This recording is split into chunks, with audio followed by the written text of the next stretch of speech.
et messieurs, bonjour. Voici les titres de l'actualité. L'État de New York est à nouveau soumis à l'état d'urgence après que d'importantes pluies se soient abattues sur le nord-est du pays.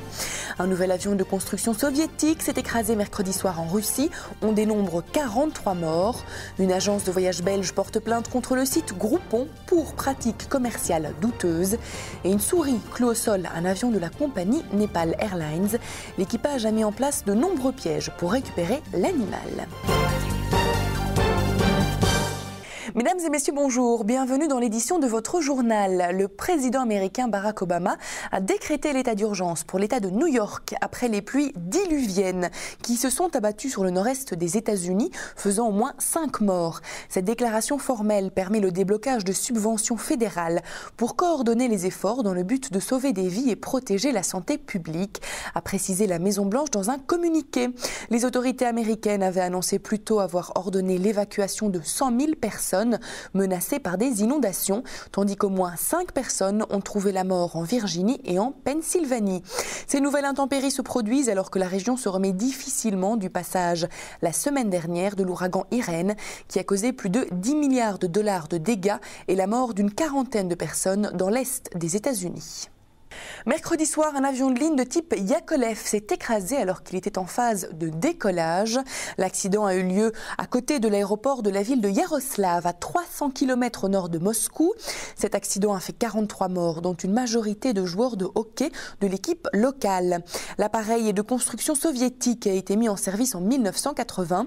Ce n'est pas la première fois que la Russie doit faire face à un accident d'avion dû à la vétusté de l'appareil et pour la plupart de construction soviétique. Le président Dmitri Medvedev est venu sur le site de la catastrophe jeudi, a réclamé une enquête minutieuse et a dénoncé la série de catastrophes aériennes de l'été, l'accident de mercredi étant le 4e depuis le mois de juin. Pour le moment, en tout, les Yak-42 tri-réacteurs pour les courts courriers sont interdits de vol et ce jusqu'au résultat de l'enquête. Par ailleurs, la compagnie Yak Service qui avait loué cet avion est déjà interdite de vol sur le ciel européen après que l'on ait constaté de nombreuses défaillances au niveau des normes de sécurité. Une agence de voyage belge, Rêve et Passion, a porté plainte auprès du ministère belge des Affaires économiques afin de dénoncer les pratiques commerciales trompeuses de Groupon Voyage. En effet, cette société propose régulièrement des escapades aux 4 coins de la planète à des prix défiant toute concurrence qui trompent les internautes, explique Monsieur David, le responsable de l'agence de voyage belge. Il prend comme exemple un séjour proposé par Groupon de 4 jours et 3 nuits à Barcelone et qui est proposé à 498 € au lieu de 1198 €.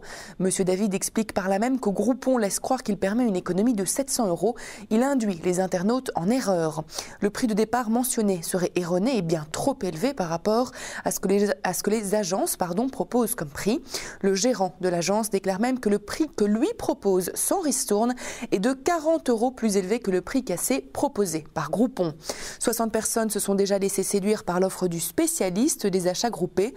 Le législateur doit mettre un peu d'ordre, soit Groupon respecte les règles du jeu commercial, soit il ferme les portes, conclut Monsieur David.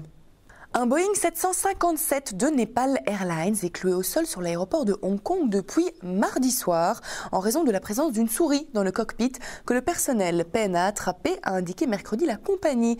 Des pièges ont été installés dans l'appareil et les 84 passagers ont passé la nuit à l'hôtel. Ils seront acheminés vers leur destination via d'autres compagnies si l'animal n'est pas retrouvé dans un délai encore non déterminé. C'est la loi des séries pour cet avion qui avait déjà été immobilisé 11 heures à l'aéroport de Katmandou lundi, alors qu'il allait décoller pour Bangkok, là aussi à cause d'une souris, selon le journal népalais Republica. Les 133 passagers avaient été débarqués après que le rongeur ait surgi d'un carton de boisson. Mais il ne peut s'agir du même animal, puisque le cadavre du premier a été retrouvé dans un des pièges mis en œuvre pour l'attraper. La Coupe du monde de rugby a démarré ce vendredi en Nouvelle-Zélande et de nombreux fans dans le monde suivront avec joie les frasques des différentes équipes nationales. Conscients de l'intérêt de plus en plus grand que suscite ce sport, les aéroports parisiens vont mettre à disposition des passagers des écrans géants afin de pouvoir suivre la Coupe du monde de rugby dans sa totalité. Au total, ce sont 40 écrans qui seront disposés à Paris-Charles de Gaulle et à Orly. Orly où le terminal ouest offrira un espace de 25 mètres carrés dédié aux fans de rugby. Ces aménagements seront proposés au public pour toute la durée de la Coupe du Monde, c'est-à-dire jusqu'au 23 octobre prochain. Ceci referme notre journal. Je vous remercie pour votre attention. Je vous rappelle notre site internet sur lequel vous retrouvez toutes nos informations touristiques, mais également nos programmes. Il s'agit du www.libertytv.com/tv.